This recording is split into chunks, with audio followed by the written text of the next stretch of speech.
it's my go-to framework. So I don't really view it so much as an approach. I view it more as an understanding or like a framework for and in my experience, and of course I have a bias because this is what I teach, but in my experience, this way of working is how I can get the most bang for the buck. And one thing too I really like that I didn't mention, is, and of course I'm heavily influenced by my NLP and hypnosis background and stuff like that. But sometimes in the past, when people would change dramatically, no matter how much I tried to persuade them otherwise, they would often come out of it with this idea that either I had somehow done it to them or that hypnosis or NLP was really powerful. Like there was something either with me or the techniques that had some sort of power and it never sat well with me. And so one, I think, great strength of this is that it's so much easier for clients to see that this is a do with process. And it's not so much what you say, but it's what they hear.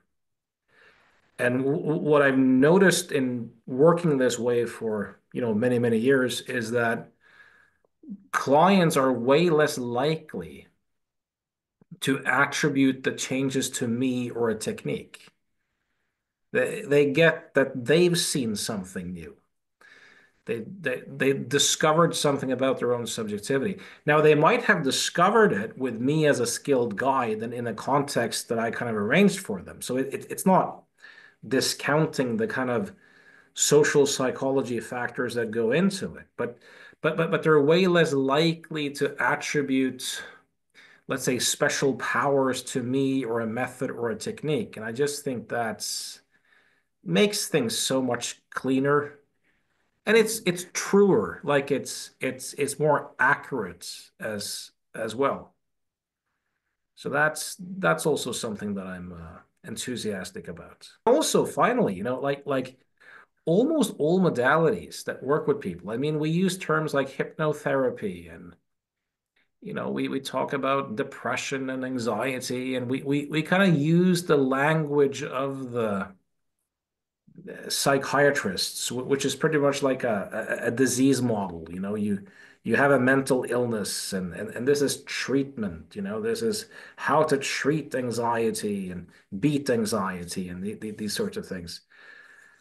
What I'm aiming to do is to show people that you don't have to adopt these treatment illness modalities that are quite self-serving for pharmaceutical companies and psychiatric guild interests. But these people, like, unless they have a brain disease, that's been discovered, they're not really sick in the conventional sense. You're not really treating anything. You're helping people to have a different relationship to their own inner experience.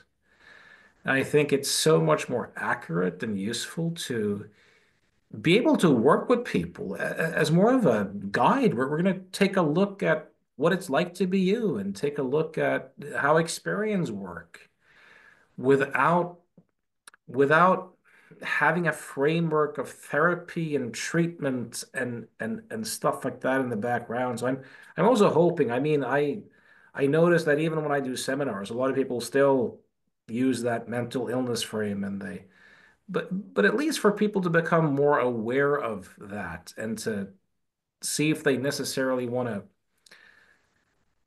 play into those frames.